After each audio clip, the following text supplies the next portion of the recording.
Welcome to All Things Greater Burlington, where you will hear from the movers, shakers, and changemakers that are moving Greater Burlington forward.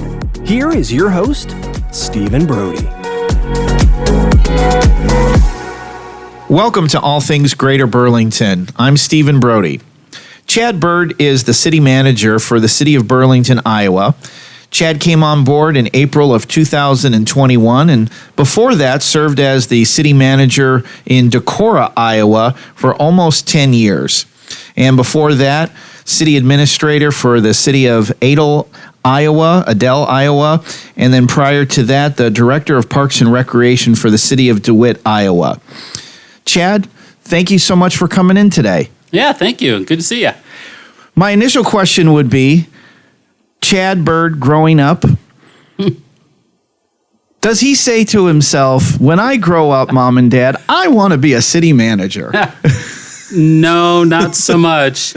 As a matter of fact, my daughters still ask me, what do you do again? What does that look like? And, I just spent a little time with one of my daughters in Florida and down there visiting my niece, her cousin. And, of course, anytime I visit any town, I'm walking around, I'm looking at things, I'm looking at that fire hydrant and that traffic light, and she just looks at me and rolls her eyes, right? Why do you do that, right? I'm like, well, that's part of my job, right? I like to see what others are doing. What's the competition? Yeah. What makes one city more unique than another? So, no, I have a strong sports background or event management background. Yeah. Worked for Indiana University in the athletic department for a number of years, worked with USA Track and Field. USA Track and Field, what were you doing with them? Yeah, the national governing body is in Indianapolis. And so during my tenure with Indiana University, working with their sports programming in Indianapolis, I was able to make some contacts and network with USA Track and Field. Indianapolis is home to several NGBs, national governing bodies. Gymnastics is there, track and field, rowing, et cetera. And so I was able to build that network with folks at USA Track and Field and help them manage a couple of their national championships. That culminated in my selection as a volunteer to work the 96 Olympic Games in Atlanta, Georgia, because the local host governing body, USA Track and Field, essentially runs the meet, right? Okay. The Olympics for the track and field portion is a track meet at the core. Okay. And so they're responsible for staffing and volunteers and all that kind of stuff. And so I was able to do that. How exciting. I know I'm just deviating, but so what did you do at the Olympics? So I was on the field, and so that's kind of where I was going, Stephen, is to how does that all tie to being a city manager, right? Well, in 96 in Atlanta, I was actually there for the U.S. Olympic trials in June, and then back down later July for the actual games. And I was part of the crew that was on field moving equipment around for all the different events. So it was time for the hurdles, we'd bring the hurdles out. Hurdles are over, we take the hurdles off, but now it's the pole vault.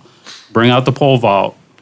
Javelins, moving all that equipment all over the field during the games for whatever day's schedule it was. That was the Olympics with Michael Johnson, right? And his golden shoes, if I remember that. That's right. Okay. Yep. And it was Carl Lewis's last Olympics. Okay. After 4 gold medals in the long jump. Yeah. And I actually have, still to this day, much to the chagrin of Sally, my wife, a box of sand from that long jump pit floating around the garage somewhere, right? So, that's but great. I think during all that time, especially in Indianapolis early on, which is ultimately what led me to become a park and rec director, and then from there, the city manager that hired me to be the park director mentored me into this profession of city management. But during my time working with USA Track and Field and Indiana University and the city of DeWitt as a park director, developed my management style, right? Managing a city is different than managing a sporting event, but yet at the same time, it's some of the same things. How do you balance a schedule? How do you coordinate volunteers? How do you manage projects at different times and different calendars? And I think I've just always had a strong organizational bent to me, and I think that's one of the keys to city management is just being organized and kind of directing traffic. No pun intended, right? Yeah. In terms of how I do what I do, but most people don't know what a city manager is, right? And that begs the question. yeah, right.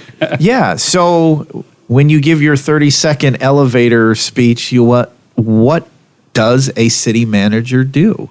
Yeah, the best way for me to explain it is if you think of the city as an organization like a company, like Apple or Nike or Chevy or Ford or whatever, they all have a board of directors and a CEO, right? So you think of the city council as your board of directors. Yeah. You think of the mayor as your CEO, right? Your chief officer, even though he's elected. Yeah. And the city manager would be the chief administrative officer. Okay. So the one responsible for the budget and the staff and the daily operations and just keeping things going the direction that your mayor and your council want them to go. They set the policy, I carry it out. Right? Okay. Now, do you bring...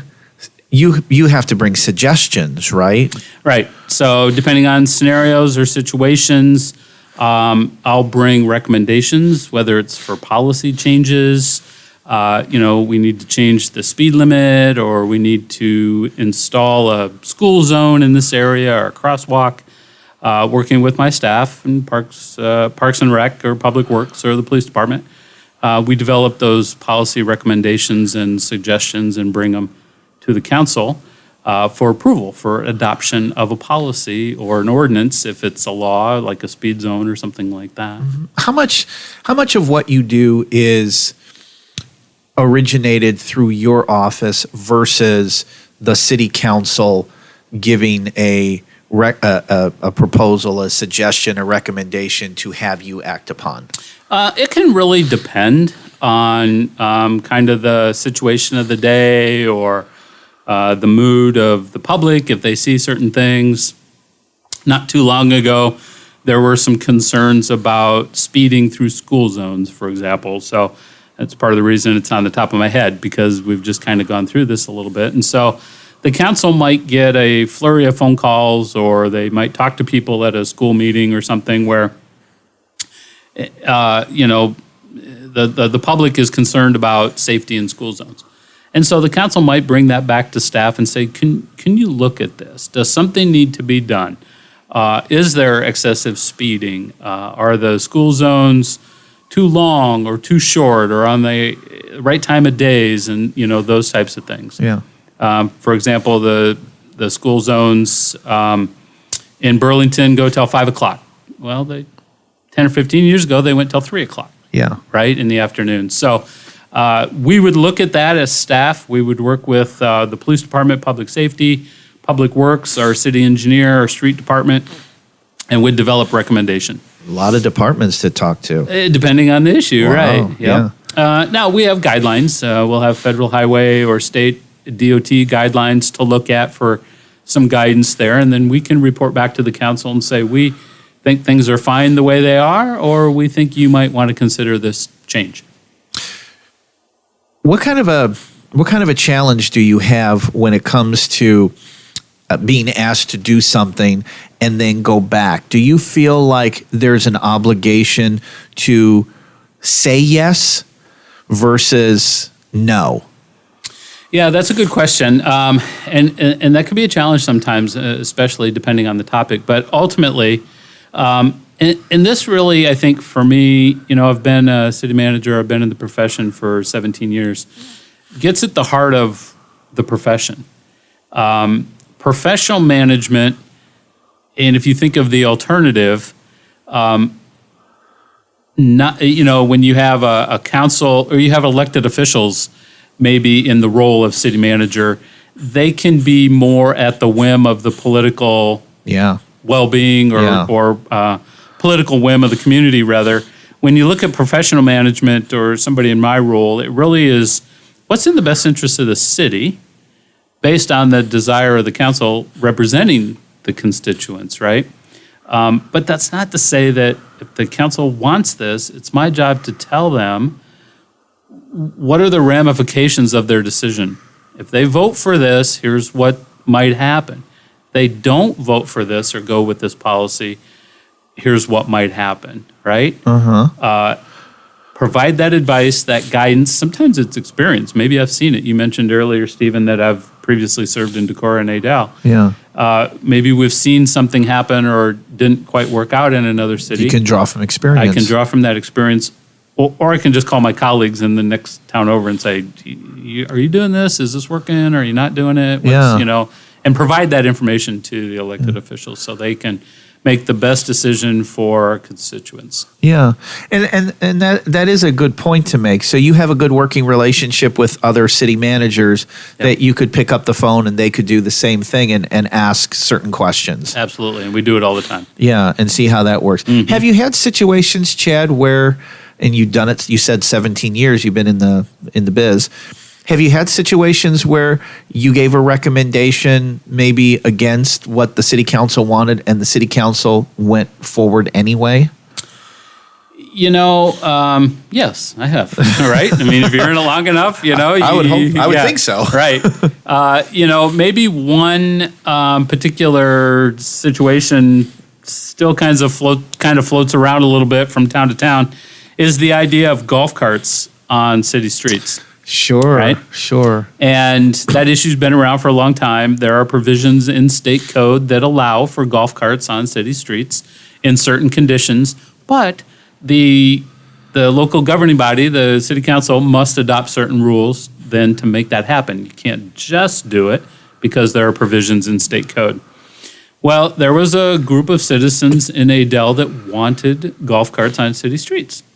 It's an economical, easy way to get around a small town, right? Yeah. Obviously, we see it all over golfing communities anyway. Right. But if you really think about it in a smaller community, what's a golf cart? It's just a small electric car, right? So what's the big deal?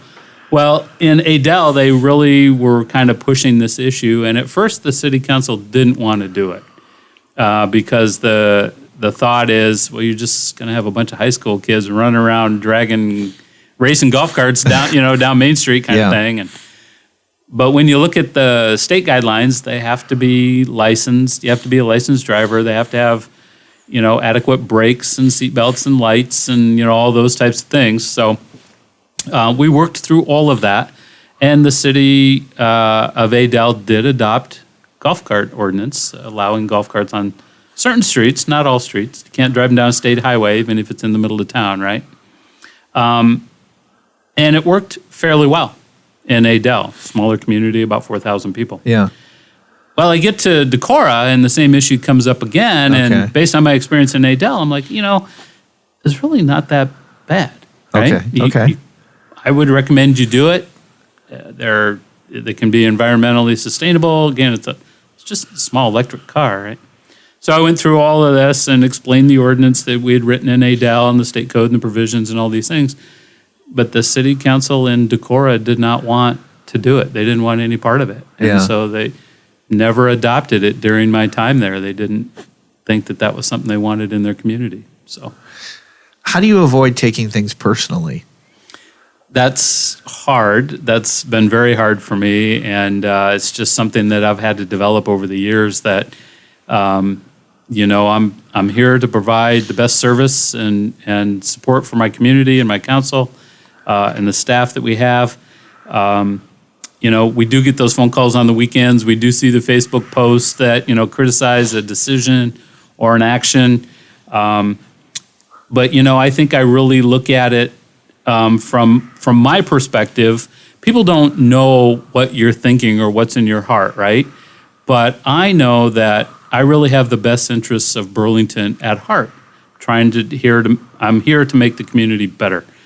And if you take that mindset and you flip that and you look at the challengers or the detractors and think, they're really thinking the same thing. They really want what's best for Burlington as well. They're just coming at it from a different perspective. Yeah. It's not personal, right? So, but it takes time to develop that thought process and to really understand that we're all here to make our community better. We're just trying to do it in different ways. Sure. What was it about Greater Burlington that captured your attention that you wanted to consider coming and working here? Yeah, that's a good question. And, I think for me and Sally, it's I'm a champion for downtown. I love downtowns, and I think small towns in Iowa, downtown environment in Iowa is something unique around the country. There's few places outside of Iowa that have the character and the entertainment and events and things that we have in small town. The festivals, every town has a festival of some kind, right? And as I looked at Burlington, I looked at our growth potential in the next 5 to 10 years, and the events and activities that we have going on, not just downtown, really kind of anywhere, but my mindset tends to be focused on downtown sometimes. Yeah.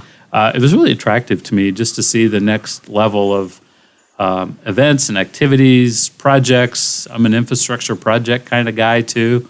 I really enjoy getting involved in making things better. Yeah. Physically making things better and making those improvements, and Burlington has all of those things kind of wrapped up into one for me. Sure.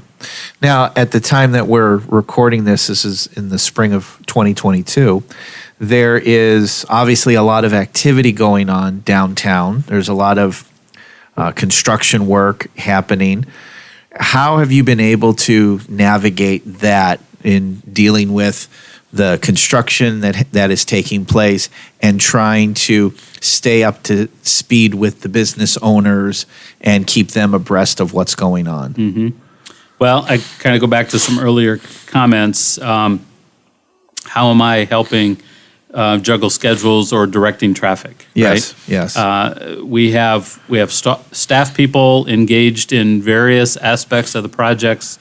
There are other organizations, you at the Chamber, Amy at Main Street, et cetera, that are engaged as well. I view my role as trying to just navigate and schedule all of those different people in different groups. But I also really enjoy getting out there and talking to the business owners about what's working or is not working. Yeah. Last week we had some issues with some of the first phases of the west end of Tiger Street in terms the Tiger Project on Jefferson in terms of how sidewalks are going back in. And so while I don't want to micromanage or meddle in a project that I know nothing about, I want to get in there and try to be an advocate for our business owners in downtown, because at the end of the day, they're the ones that are going to live with this thing for the next 50 years, right? We're not doing this again. So, right. I hope not. Yeah, right. Yeah. It's been about 50 years since the last time we did Jefferson Street. It was mid-70s, early 80s, something like that. So nothing lasts forever. But just to try to be an advocate and listen to business owners and the end user, our residents, our constituents, I like to call them our customers. Yeah. And how they see things coming together, and how can I help facilitate a conversation between that end user, the business owner, the citizen or customer, and our engineers and our contractors. Yeah. One of the other big things that's coming to town is the Viking cruises. Now, I know that's been in the works for a while. I don't know if that was already in place when you came on board. When something like that happens, what does the city have to do to prepare for something like that? You're going to get these big cruise lines, docking here, and you're going to have hundreds of individuals that are going to be disembarking and going to be coming to shop and to dine and to sightsee and everything. So in your role as city manager, what do you need to do to prepare for this? And so this is my first full year, and so I was here last summer, and so there were a few dockings last year, limited. This year now, there will be more, and then my understanding is in 23 there's even going to be more on top of that, which is great because our downtown redevelopment projects will be done by 23, right? All things being equal. So, for this year, it's really navigating our construction. How can we make it easy for folks when they disembark to navigate our community and find their way around? Yeah. And we'll have folks that'll hop on a tour bus and go to different parts of the community or Southeast Iowa, And we'll have other folks that'll just kind of wander around downtown for the day, and we want to make that a pleasant experience. So navigating our construction will be foremost, at least for this year. But generally, how are we presenting our community? Is it clean? Is it inviting? Is it well marked? Are there wayfinding signs? Again, kind of going back to other organizations working with Downtown Partners or Main Street, the Chamber. Our businesses open? Are they ready to receive the boaters as they disembark? Yeah.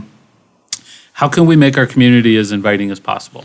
And for those that might not have a planned excursion when they get off the boat, are we marketing or promoting things that we have for them to do rather than just wander around downtown aimlessly? Although we'd love them to do that because they tend to spend money, right? So, right. But we want them to do things that are memorable and engaging and fun, so they want to come back to our community after their excursion.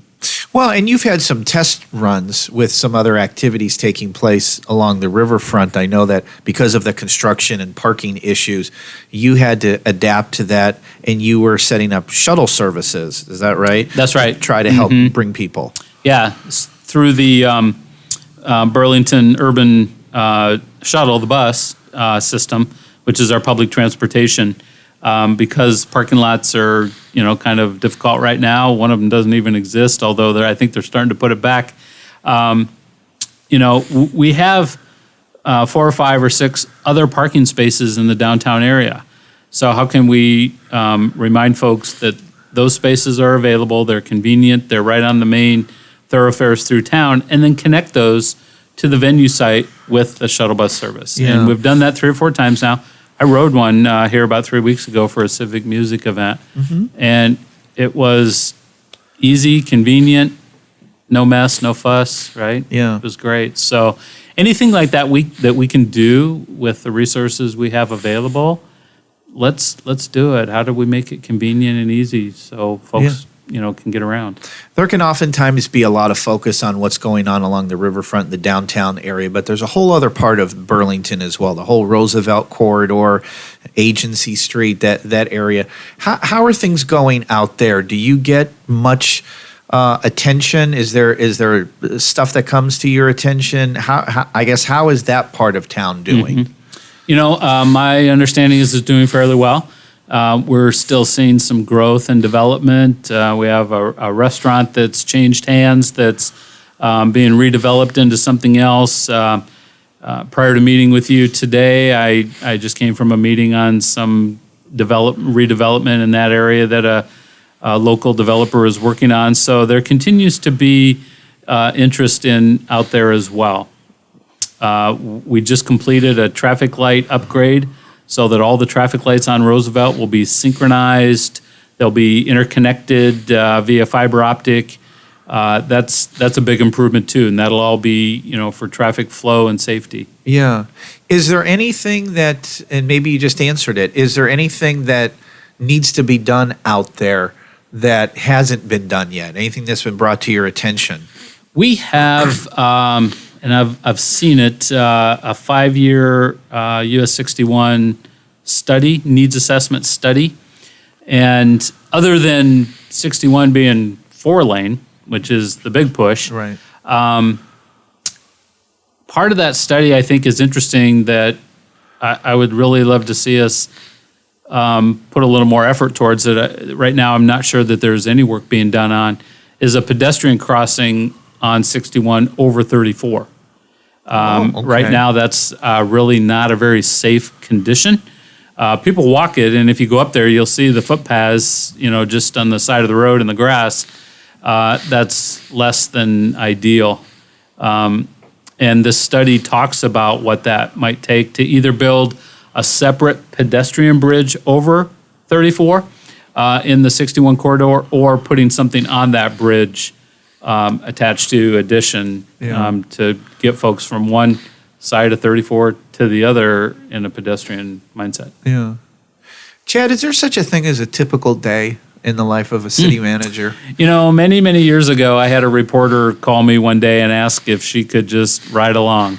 right? Kind of like we do sometimes with the police department. Yeah. You know, anybody from the community can go down and do a ride along with the police department, which I would encourage folks to do because it's really eye-opening. Yeah. So sometimes you think, why don't you just come ride along with the city manager, right? As boring as that might sound.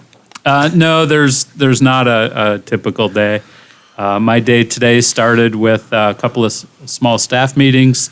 I met with the Greater Burlington Partnership CEO and debriefed on some projects. I had that meeting with the developer this afternoon. I was on a phone call with our financial advisor. We're working on selling some general obligation bonds for some of the infrastructure projects.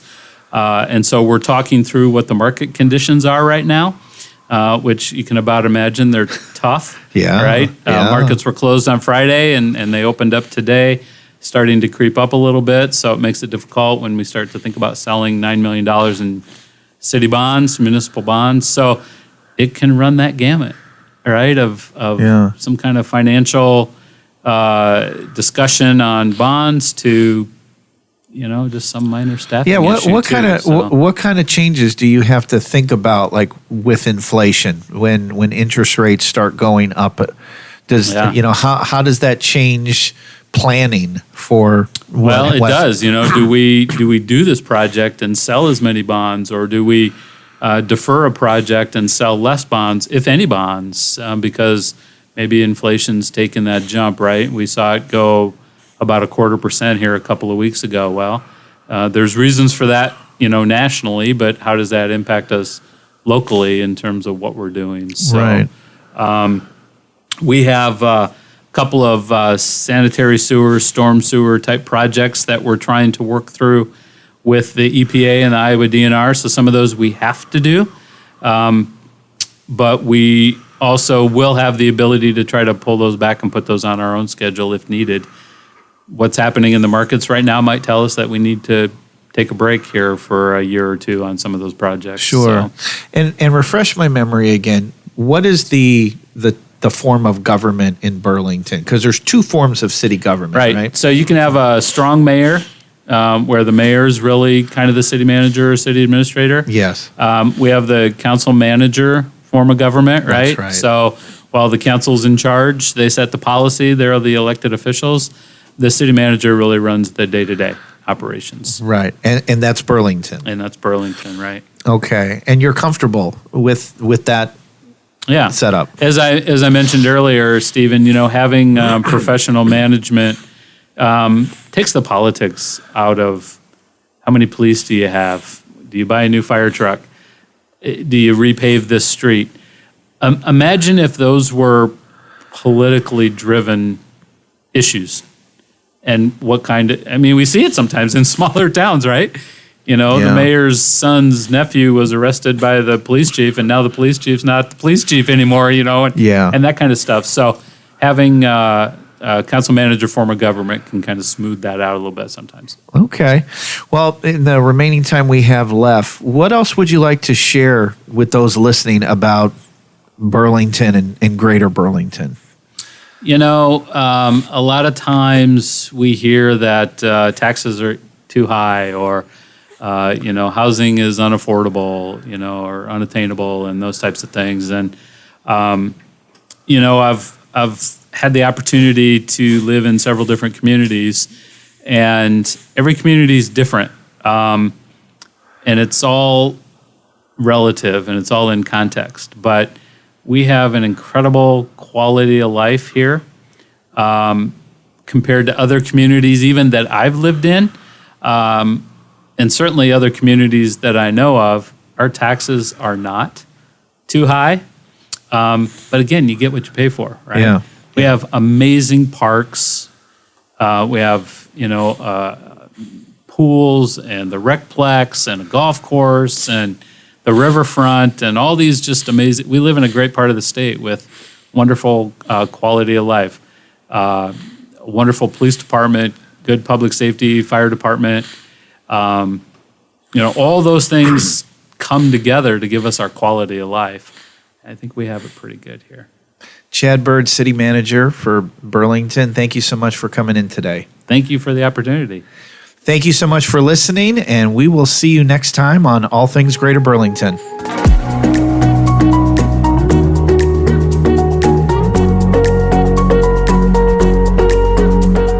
You have been listening to All Things Greater Burlington with Stephen Brody. Be sure to hit the subscribe button to catch all new episodes. To learn more about All Things Greater Burlington, visit greaterburlington.com/ATGB.